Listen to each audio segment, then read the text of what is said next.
Perkenalkan, nama saya Maria Elvinasa. Berikut saya akan mempresentasikan proposal penelitian dengan judul Faktor-faktor penyebab rendahnya tingkat antusiasme wajib pajak kendaraan bermotor terhadap kebijakan teks amnesti terkait COVID-19 sesuai Pergub NTT nomor 20 tahun 2020. Langsung saja ke bab 1 pendahuluan. Latar belakang, Indonesia merupakan negara berkembang yang terus meningkatkan pembangunan. Pemerintah mendorong pembangunan di berbagai sektor, karena dengan mendorong pembangunan akan dapat meningkatkan pertumbuhan ekonomi.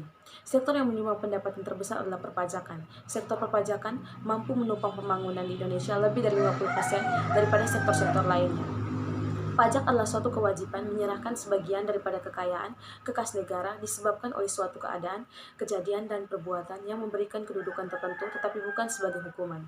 Penerimaan negara di sektor perpajakan terdiri dari beberapa bentuk pajak seperti pajak penghasilan, pajak bumi dan bangunan, pajak kendaraan bermotor, pajak pertambahan nilai, pajak reklame, dan lain-lain. Pajak kendaraan bermotor. Kendaraan bermotor adalah semua kendaraan beroda serta gandengannya yang digunakan di semua jenis jalan darat dan digerakkan oleh peralatan teknik berupa motor atau peralatan lainnya yang mempunyai fungsi untuk mengubah suatu sumber daya energi tertentu menjadi tenaga bergerak kendaraan bermotor yang bersangkutan, termasuk alat berat dan alat besar yang dalam operasinya menggunakan roda dan motor yang tidak melekat secara permanen, serta kendaraan bermotor yang dioperasikan di air. Pajak kendaraan bermotor dipungut pajak atas kepemilikan dan atau penguasaan kendaraan bermotor. Pemerintah menargetkan tambahan perolehan pajak dari tahun ke tahun selalu meningkat, mengingat banyaknya program pembangunan nasional. Salah satu upaya pemerintah untuk mendorong meningkatkan penerimaan negara dan untuk meningkatkan pertumbuhan ekonomi nasional adalah mengeluarkan kebijakan amnesti pajak atau disering dikenal dengan teks amnesti.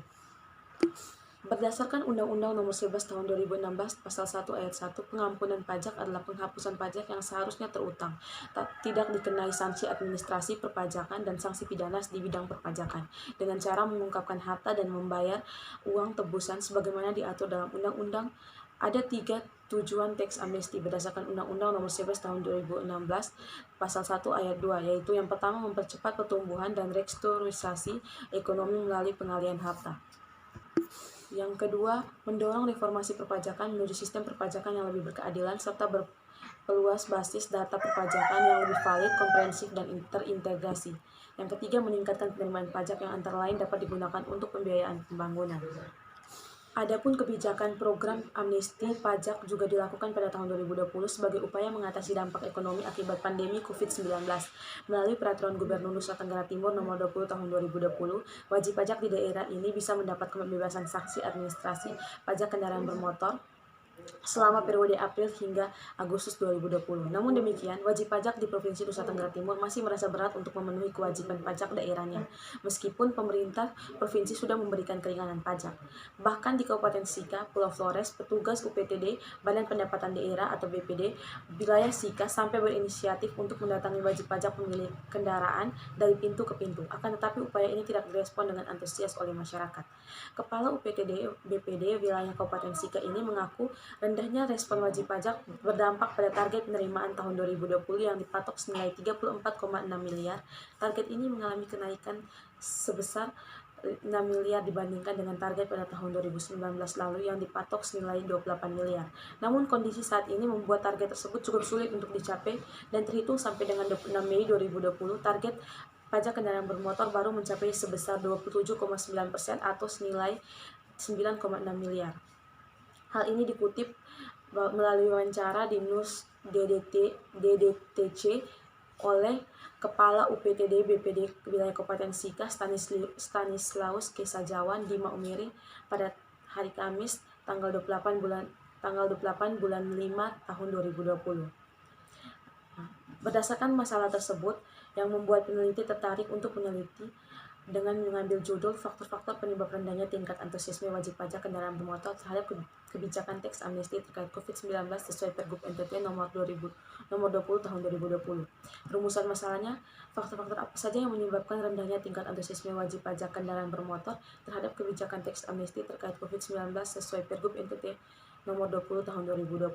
Tujuan penelitiannya untuk mengetahui faktor-faktor yang menyebabkan rendahnya tingkat antusiasme wajib pajak kendaraan bermotor terhadap kebijakan teks amnesti terkait COVID-19 sesuai Pergub NTT Nomor 20 Tahun 2020. Adapun manfaat penelitiannya ada 3. Yang pertama, untuk pengembangan ilmu pengetahuan. Bagi ilmu pengetahuan, manfaat yang didapat peneliti adalah menerapkan ilmu pengetahuan yang sudah didapat dalam perkuliahan dan juga menambah wawasan pengetahuan mengenai kebijakan teks amnesti pada pajak kendaraan bermotor. Yang kedua, bagi objek penelitian. Hasil dari penelitian ini diharapkan dapat memberikan masukan mengenai tindakan yang dapat diambil oleh pihak BPD atau Badan Pendapatan Daerah serta pihak Kecamatan Magepanda serta memberikan informasi kepada wajib pajak kendaraan bermotor untuk memanfaatkan kebijakan teks amnesti selama masa pandemi COVID-19 sesuai Pergub NTT Nomor 20 Tahun 2020. Bagi penelitian lanjutan, penelitian ini diharapkan dapat memberikan manfaat untuk menambah wawasan bagi pengembangan keilmuan serta diharapkan menjadi acuan untuk penelitian berikutnya. Selanjutnya bab 2 tinjauan pustaka. Yang pertama, kajian teoritis. Di sini ada teori atribusi atau attribution theory, kepatuhan wajib pajak terkait dengan sikap wajib pajak dalam membuat penilaian terhadap pajak itu sendiri. Persepsi seseorang untuk membuat penilaian mengenai orang lain sangat dipengaruhi oleh faktor internal maupun eksternal orang tersebut. Teori atribusi sangat relevan untuk menerangkan maksud tersebut. Pada dasarnya, teori atribusi menyatakan bahwa ketika mengobservasi perilaku seseorang individu, kita berupaya untuk menentukan apakah perilaku tersebut disebabkan secara internal atau eksternal. Dalam penelitian ini, faktor internal yang mempengaruhi kepatuhan wajib pajak adalah kesadaran wajib pajak itu sendiri, sedangkan faktor eksternal yang mempengaruhi wajib pajaknya adalah teks amnesti atau kebijakan teks amnesti. Selanjutnya pajak. Pengertian pajak menurut Undang-Undang Nomor 28 Tahun 2007 tentang perpajakan dijelaskan bahwa pajak kontribusi wajib kepada negara yang terutang oleh orang pribadi atau badan yang bersifat memaksa berdasarkan undang-undang dengan tidak mendapatkan imbalan secara langsung dan digunakan untuk keperluan negara bagi sebesar-besarnya untuk kemakmuran rakyat. Selanjutnya, fungsi pajak. Menurut Mardiasmo dalam bukunya di tahun 2019, terdapat 4 fungsi pajak. Yang pertama, fungsi anggaran. Yang kedua, fungsi mengatur. Yang ketiga, fungsi stabilitas. Dan yang keempat, fungsi redistribusi pendapatan. Yang berikut jenis pajak. Menurut Mardiasmo dalam bukunya di tahun 2019, terdapat berbagai jenis pajak yang dapat dikelompokkan menjadi 3. Yang pertama, menurut golongannya. Pajak dikelompokkan menjadi 2, yaitu pajak langsung dan pajak tidak langsung. Yang kedua, menurut sifatnya. Pajak dikelompokkan menjadi 2, yaitu pajak subjektif dan pajak objektif. Yang ketiga, menurut lembaga pemungutannya, dibagi menjadi 2, yaitu pajak negara atau pajak pusat dan pajak daerah. Selanjutnya, pajak daerah dan retribusi daerah. Dasar hukum pemungutan pajak daerah dan retribusi daerah adalah Undang-Undang Nomor 28 Tahun 2009 tentang pajak daerah dan retribusi daerah. Pajak daerah adalah kontribusi wajib kepada daerah yang terutang oleh orang pribadi atau badan yang bersifat memaksa berdasarkan undang-undang dengan tidak mendapatkan imbalan secara langsung dan digunakan untuk keperluan daerah bagi sebesar-besarnya kemakmuran rakyat. Selanjutnya, retribusi daerah. Retribusi daerah adalah pungutan daerah sebagai pembayaran atas jasa atau pemberian izin tertentu yang khusus disediakan dan atau diberikan oleh pemerintah daerah untuk kepentingan orang pribadi atau badan. Yang berikut sistem pemungutan pajak. Menurut Resmi dalam bukunya di tahun 2014, dalam pemungutan pajak dikenal 3 sistem pemungutan pajak. Yang pertama, Official Assessment System. Yang kedua, Self Assessment System. Yang ketiga, Withholding System. Selanjutnya, pajak kendaraan bermotor. Pengertian pajak kendaraan bermotor. Pajak kendaraan bermotor adalah pajak atas kepemilikan atau penguasaan kendaraan bermotor. Yang berikut subjek dan objek pajak kendaraan bermotor. Subjek pajak kendaraan bermotor adalah orang pribadi atau badan yang memiliki dan atau menguasai kendaraan bermotor. Hal ini tercantum dalam pasal 4 ayat 1 Undang-Undang Pajak Daerah dan Retribusi Daerah. Makna yang terkandung dalam pengertian memiliki dan atau menguasai adalah sebagai berikut. Yang pertama, subjek pajak memiliki kendaraan bermotor. Yang kedua, subjek pajak memiliki dan menguasai kendaraan bermotor. Dan yang ketiga, subjek pajak hanya menguasai dan tidak memiliki kendaraan bermotor. Selanjutnya, objek pajak kendaraan bermotor. Objek pajak kendaraan bermotor adalah kepemilikan dan atau penguasaan kendaraan bermotor. Selanjutnya, tata cara pembayaran dan penagihan pajak kendaraan bermotor. Yang pertama, perhitungan pajak kendaraan bermotor. Besarnya pokok pajak kendaraan bermotor yang terutang dihitung dengan cara mengalihkan tarif pajak dengan dasar pengenaan pajak. Secara umum, perhitungan pajak kendaraan bermotor adalah pajak terutang sama dengan tarif pajak dikali dasar pengenaan pajak sama dengan tarif pajak X NJKB dikali dengan bobot.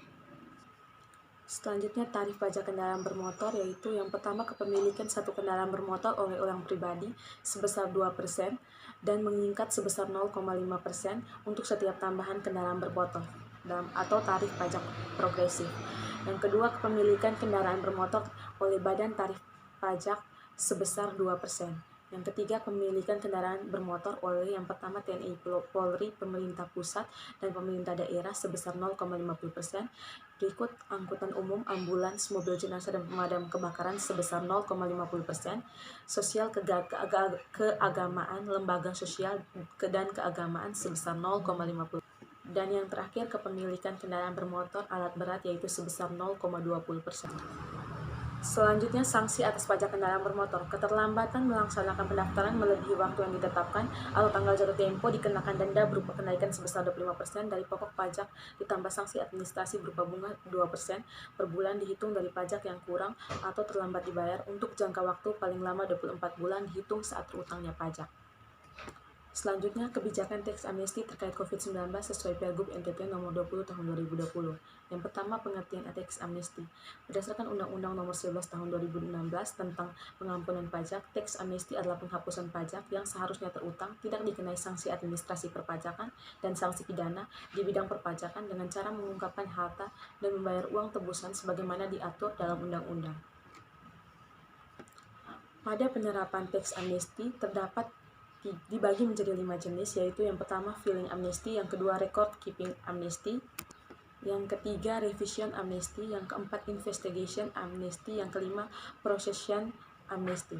Selanjutnya subjek, objek, dan sanksi teks amnesti.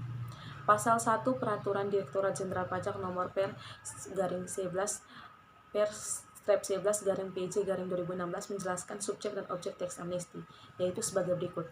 Yang pertama, wajib pajak yang memiliki kewajiban untuk menyampaikan surat pemberitahuan pajak penghasilan berhak mendapatkan sebuah pengampunan pajak. Yang kedua, orang pribadi seperti petani, nelayan, pensiun, tenaga kerja Indonesia, atau subjek pajak warisan yang belum terbagi yang jumlah penghasilannya ada tahun pajak terakhir di bawah penghasilan tidak kena pajak bisa memakai haknya untuk mengikuti suatu pengampunan pajak.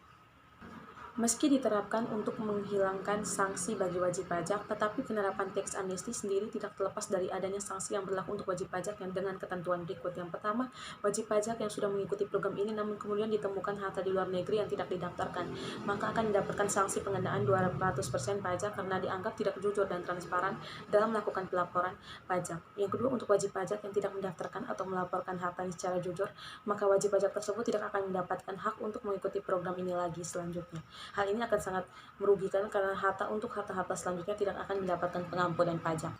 Selanjutnya, tujuan dan manfaat teks amnesti. Tujuan dari teks amnesti untuk meningkatkan penerimaan negara dan pertumbuhan perekonomian serta meningkatkan kesadaran dan kepatuhan masyarakat dalam melaksanakan kewajiban perpajakan sehingga pengawasan terhadap kekayaan pribadi menjadi lebih efektif dan akurat.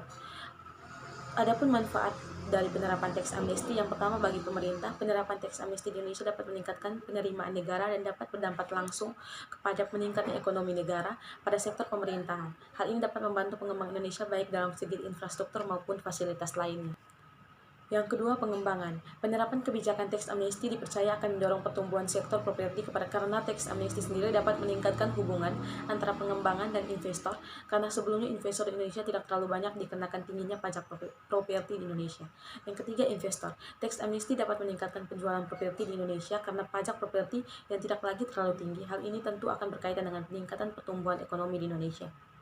Selain itu, ada manfaat repatriasi dari teks amnesti, yaitu pengalihan dana wajib pajak ke dalam negeri. Hal ini menjadi penting karena salah satu tujuan dari teks amnesti adalah menjemput uang-uang milik warga Indonesia kembali ke negara Indonesia. Selanjutnya, Pergub NTT Nomor 20 Tahun 2020. Pemerintah Provinsi NTT mengeluarkan kebijakan keringanan pajak dengan pembebasan denda kendaraan bermotor bagi wajib pajak selama 4 bulan ke depan. Penyebaran wabah COVID-19 yang memukul semua sektor menjadi dasar kebijakan Pemprov melakukan kebijakan tersebut. Gubernur NTT Victor Laiskodat telah 2 kali menerbitkan peraturan gubernur yang membebaskan denda pajak kendaraan bermotor. Adapun keringanan yang pertama tertuang dalam Pergub nomor 12 tahun 2020. Pembebasan sanksi denda pajak kendaraan bermotor dalam Pergub ini berlaku selama 1 bulan, yaitu sejak 1 April hingga 31 April 2020. Sementara itu, keringanan pajak yang kedua tertuang dalam Pergub nomor 20 tahun 2020 yang berlaku sampai 30 Agustus 2020. Keringanan pajak ini ditunjukkan untuk kendaraan yang jatuh tempo sejak 1 April 2020 hingga 30 Agustus 2020.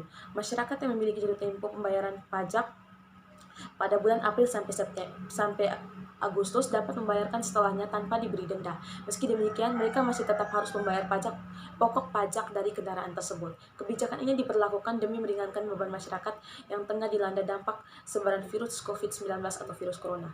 Pemberlakuan kebijakan tersebut akan mempengaruhi pendapatan daerah NTT. Pertimbangan empati serta nilai kemanusiaan jauh lebih tinggi ketimbang hanya untuk mengejar angka pendapatan di tengah pandemi COVID-19. Untuk menekan kemerosotan pendapatan ini, pemerintah akan menempuh jalan-jalan lain menggenjot pendapatan daerah untuk mengoptimalkan penerimaan pajak dari perusahaan-perusahaan yang berpenghasilan besar, seperti kepemilikan kendaraan besar, kepemilikan bus, atau perusahaan besar transportasi lainnya. Pemerintah juga akan mengoptimalkan penyewaan atau aset-aset tanah yang dimiliki kepada para investor yang memiliki modal besar, diberikan ruang sebesar-besarnya untuk menyewa aset-aset tersebut. Pemerintah menjamin mempercepat segala proses perizinan kepada para investor. Bab 3. Metode penelitian, jenis dan pendekatan penelitian. Jenis penelitian pada proposal ini adalah dengan melakukan survei pada wajib pajak kendaraan bermotor di Kecamatan Magepanda. Dengan melakukan survei, peneliti menemukan suatu gejala-gejala pada sumber daya manusianya yang kemudian berpotensi untuk diangkat sebagai objek penelitian. Metode yang digunakan dalam penelitian ini adalah metode penelitian kualitatif. Yang kedua, fokus penelitian. Fokus penelitian pada penelitian ini adalah wajib pajak kendaraan bermotor di Kecamatan Magepanda, Kabupaten Sika. Terdapat beberapa masalah yang dilihat dan didengar oleh beberapa isu masyarakat bahwa adanya wajib pajak yang kurang antusias atau tidak memanfaatkan dengan baik atas kebijakan teks amnesti yang telah dikeluarkan oleh Pemprov NTT dalam Pergub yang mengatur tentang kebijakan penghapusan denda pajak kendaraan bermotor. Yang berikut jenis dan sumber data. Jenis data yang digunakan adalah data kualitatif. Sumber data ada 2, data primer dan data sekunder. Data primer dalam penelitiannya ini yaitu data yang diperoleh langsung dari lapangan atau tempat meneliti melalui wawancara, observasi maupun dokumentasi terhadap informan peneliti. Informan penelitian yang pertama terdiri atas yang pertama informan merupakan petugas UPTD Badan Pendapatan Daerah atau BPD wilayah Kabupaten Sika yang menangani pemungutan pajak kendaraan bermotor. Yang kedua, informan merupakan wajib pajak kendaraan bermotor yang bertempat tinggal di Kecamatan Magepanda, Kabupaten Sika. Yang ketiga, informan merupakan wajib pajak yang tidak membayar pajak kendaraan bermotor selama masa yang ditetapkan dalam Pergub NTT nomor 20 tahun 2020. Yang kedua, data sekunder. Data sekunder dalam penelitian ini adalah data yang diolah dan diperoleh dari berbagai sumber, bacaan antara lain dokumen-dokumen resmi yang ada. Yang terakhir, teknik pengumpulan data. Pada penelitian ini, pengumpulan data menggunakan observasi, wawancara, dan studi dokumentasi. Selanjutnya, teknik analisis data. Metode analisis data, di mana analisis data terdiri atas yang pertama, pengumpulan data, yang kedua, reduksi data, yang ketiga penyajian data, yang keempat, kesimpulan dan verifikasi. Sekian presentasi dari saya. Atas perhatiannya, terima kasih.